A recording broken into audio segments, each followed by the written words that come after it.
दूसरी बात मुझे आप हजरात के सामने अर्ज़ करनी है कि अल्लाह आज जिन लोगों की बख्शिश नहीं करते हैं उनमें से बदकारी करने वाले, ज़िना करने वाले, आज हमारे समाज में ज़िना, बदकारी, सेक्स करने की हरकतें इतनी आम होती जा रही हैं।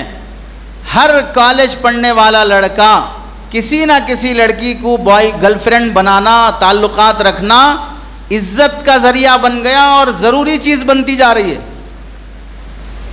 किसी का बॉयफ्रेंड नहीं है, किसी की गर्लफ्रेंड नहीं है, तो दोस्तों में आपस में उसे छेड़ते, उसकी इंसल्ट होती, तेरी गर्लफ्रेंड नहीं है, एक भी गर्लफ्रेंड नहीं है, तेरा बॉयफ्रेंड नहीं है, एक भी बॉयफ्रेंड नहीं है, ऐसा उसे बनाकर पेश कर रहे हैं समाज में, गोया के एक बहुत बड़े फ़ख्र की चीज़ है, नहीं है तो बेचारा यतीम है बोले, ऐसा पेश कर रहे हैं। और जिसके दो दो तीन तीन गर्लफ्रेंड हों, दो दो तीन तीन बॉयफ्रेंड हों, वो तो सोने पे सुहागा, सारे हाथ घी में और इन्हें घू में,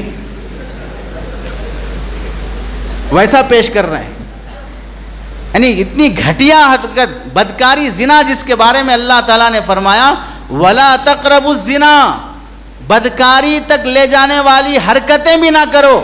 किसी औरत को हाथ लगाना तो दूर की बात, उस औरत को देखना, बातें करना, उसका तसव्वुर करना, ख्यालात करना, यहाँ तक हदीस में अल्लाह के नबी ने फरमाया अगर कोई मर्द किसी औरत के बारे में ये सोचे, क्या सोचे, वो लड़की कितनी खूबसूरत है, अगर वो मेरी बीवी होती तो मैं उसे ऐसा प्यार करता, मैं उसके साथ ऐसा सेक्स करता, मैं उसे ऐसा लिटाता, यूं करता, ये तसव्वुर करते हुए, सोचते हुए जितनी देर तुम बैठकर उन गंदे ख्यालात में रहोगे, अल्लाह ताला उतनी देर तुम पर लानत बरसाएंगे और गुनाह कबीरा लिखते रहेंगे।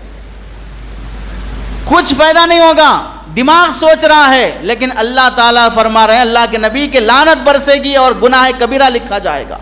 ये तुम्हारे दिमाग का जिना है, तुम्हारा दिल जिना कर रहा है, तुम्हारा दिमाग जिना कर रहा है।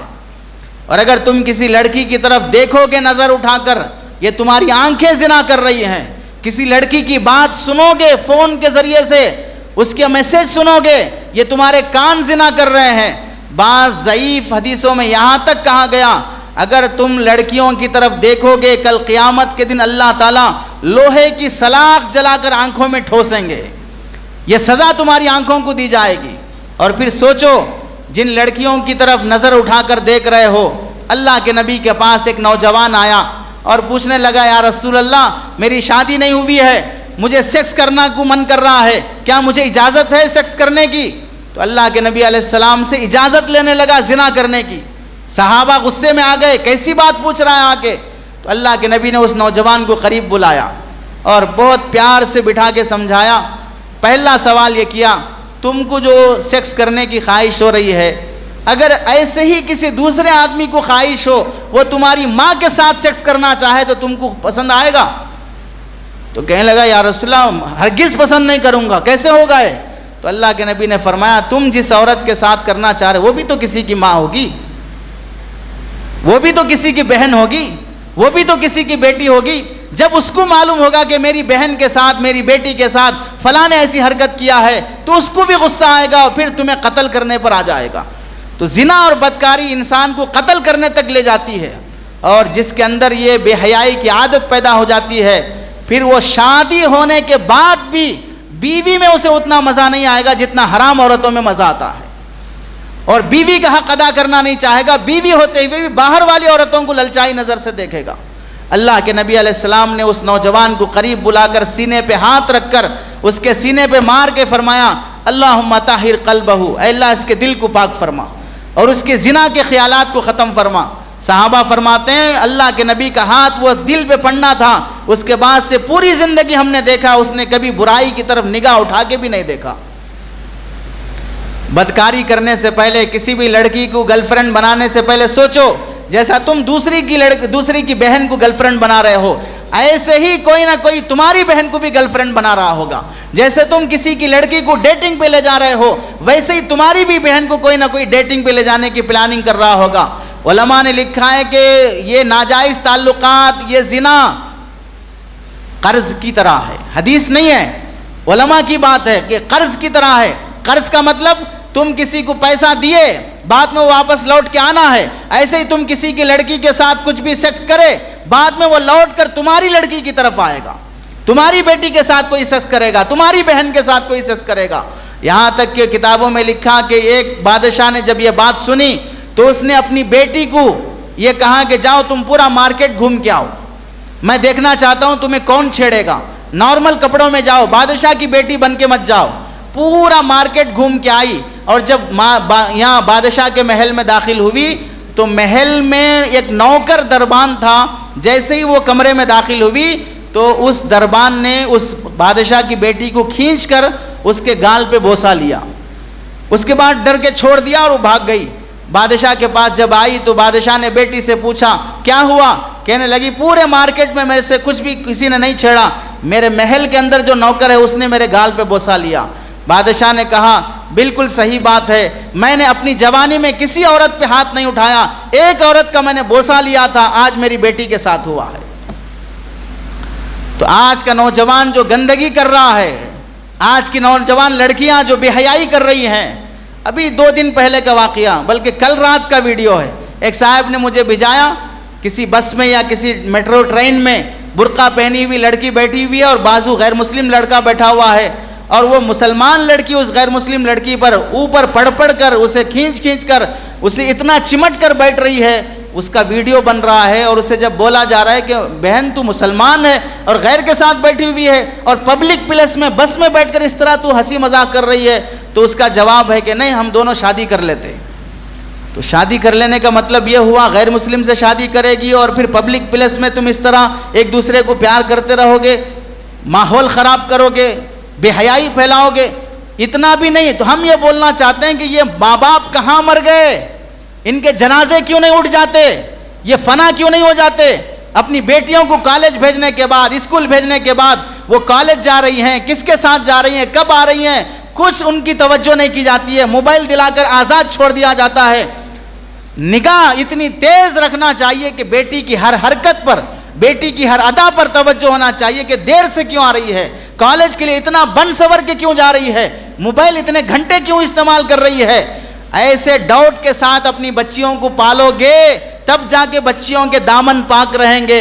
और अगर अंधा और झूठा एतमाद करोगे अपनी औलाद पर, नहीं हमारी बच्चियां वैसी नहीं हैं, हमारे बेटे वैसे नहीं हैं, हमारी औलाद वैसी नहीं है। मैं बोलता हूं तुम में से जो 40-50 साल की उम्र के हैं उनसे मैं पूछता हूं, अब तुम्हारी उम्र 50 साल की है, लेकिन 25 साल पहले जब तुम जवान थे, 30 साल पहले जब तुम जवान थे, तो क्या तुमने अपनी जवानी में कोई ऐसी गलत हरकत नहीं की?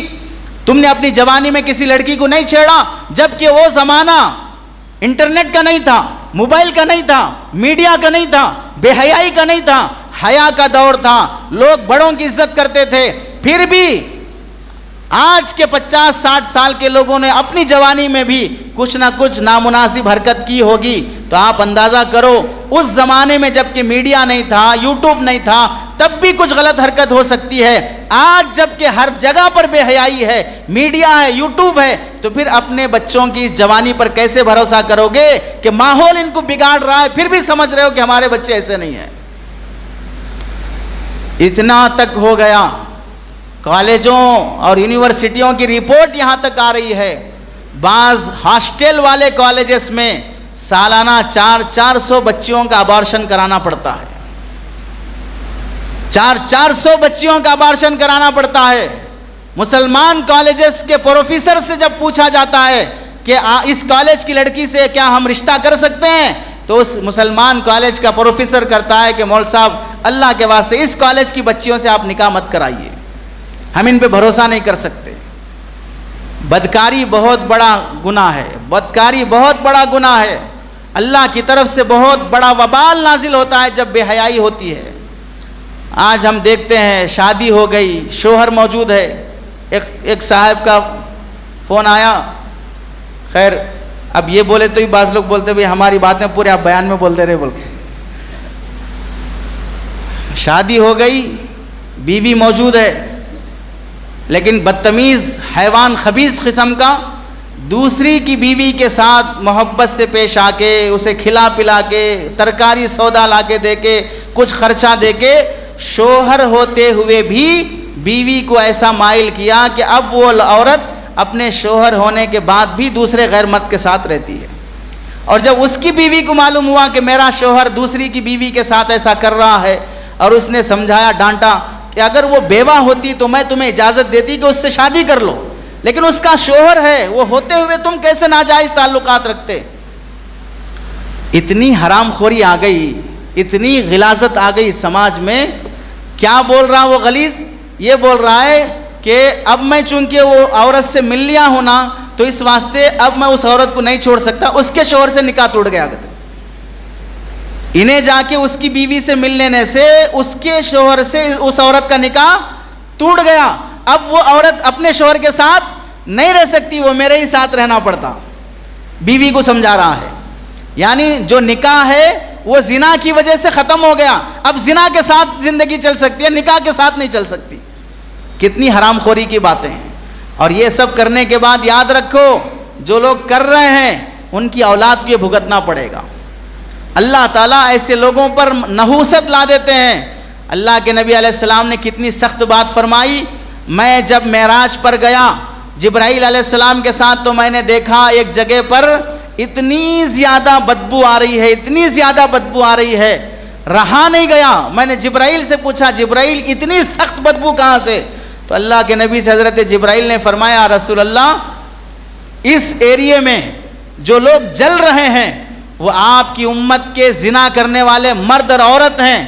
अल्लाह उनको यहाँ पर जला रहे हैं, और ये जो बदबू आ रही है उनके शर्मगाहों की बदबू है, उनके शर्मगाहों की बदबू है। और आपने फरमाया, हज़रत जिब्राइल ने, या रसूल अल्लाह, जहन्नम में जिना करने वाले मर्दों और औरतों को इतना अजाब दिया जाएगा, इतना अजाब दिया जाएगा कि जहन्नम के अंदर जलने वाले जहन्नमी इनके अजाब से पनाह मांगेंगे। और जहन्नम के अंदर रहने वाले जहन्नमियों को जो आग लगाकर अजाब दिया जाता है, उस अजाब से भी ज़्यादा उन जहन्नमियों को तकलीफ़ देने वाली जो चीज़ होगी कि एक स्टेज में जिना करने वाले मर्दों औरतों को अजाब दिया जा रहा, उससे ऊपर के स्टेज में शराबियों को अजाब दिया जा रहा है, तो ऊपर वाले स्टेज में जलने वाले जहन्नमियों को डबल अजाब महसूस होगा। कैसे? एक तो उनकी जहन्नम का अजाब है, दूसरा नीचे जो जल रहे हैं उन जहन्नमियों में से जो जिना करने वाले मर्द और औरत हैं, उनकी बदबू इतनी आती होगी कि पहले रहने वाले जहन्नमियों को वो भी एक अजाब लगेगा, और वो नीचे वाले जानियों से पनाह मांगते होंगे कि इनकी वजह से कितनी बदबू जहन्नम में फैल रही है। और ये माफ़ होने वाली चीज़ नहीं है। शिर्क करने के बाद अल्लाह के नबी ने सबसे बड़ी चीज़ जो बयान फरमाई घिनौनी, वो है जिना। कि जिना के बाद आदमी ईमान पर बाकी नहीं रह सकता। जिना करने के बाद आदमी इतना निडर हो जाता है, इतना निडर हो जाता है, अल्लाह माफ़ करे, जब किसी आदमी का दिमाग ख़राब हो जाता है, सेक्सी दिमाग हो जाता है, अल्लाह हिफाजत फरमाए, वो अपनी माँ को भी देखता है तो फिर वो उसी नीयत से देखना शुरू कर देता है। अपनी बेटी को भी देखता है तो उसी नीयत से देखना शुरू कर देता है। अपनी बहन को भी देखता है तो उसी नीयत से देखना शुरू कर देता है। इतना दिमाग खन्नास बन जाता है। इस वास्ते इस बुरी आदत से बचो। और ख़ास तौर से ये नौजवान तबका जो रात के अंधेरे में अकेले में बैठकर मोबाइल में गूगल में जाकर जो गंदी तस्वीरें और गंदी वीडियोस देख रहे हैं, नंगे वीडियोस देख रहे हैं, इसकी वजह से इतनी गिलाजत दिमागों में फैल जाती है, इनकी निगाह इतनी ख़राब, इतने ख्यालात इनकी ख़राब, हर औरत के बारे में, माँ बेटी बहन सब के बारे में सेक्सी सोचना शुरू कर देते हैं। इसी वजह से ऐसे वाक़यात भी पेश आते हैं मुसलमान घरानों में कि वो अपनी बहन के साथ बैठकर फिल्म देख रहा था और बेकाबू हो गया और अपनी बहन के साथ बदकारी कर लिया। 1.5 महीना पहले का वाक़या, 1.5 महीना पहले का वाक़या। एक गरीब घराने में बाप शराबी है, माँ 4-6 घरों में जाकर बर्तन धो के काम करके आती है, गुजारा मुश्किल है, और नौजवान बेटा अपनी 9 साला बहन के साथ बदकारी कर लिया, उसे 5 महीने का हमल भी हो गया। पूरे समाज में परेशान, कैसे किया जाए, डॉक्टर लेने के लिए तैयार नहीं है। बाद में चंद उलमा ने मिलकर, सोशल वर्कर मिलकर 80,000 रुपये खर्च करके उस डॉक्टर को समझाकर अबॉर्शन कराना पड़ा और उसे छुपाना पड़ा।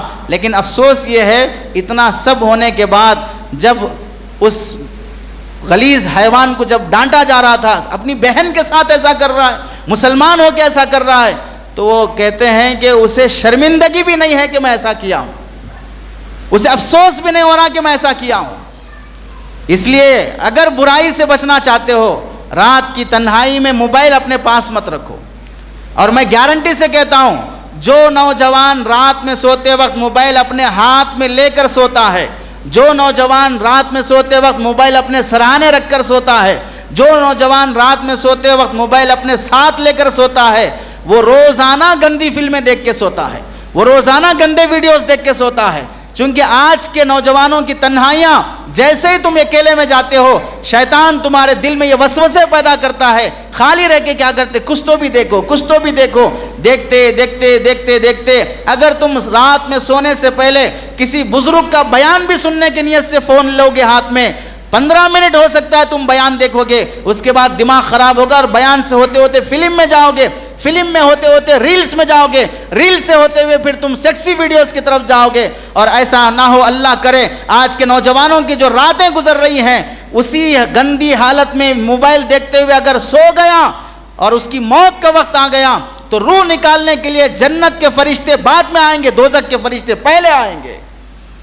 कि जिस हालत में रात में सोया है, ये जहन्नमियों के अमाल करते हुए सोया है, इस वास्ते इसकी जान और इसकी रूह जहन्नम के फरिश्ते निकालेंगे।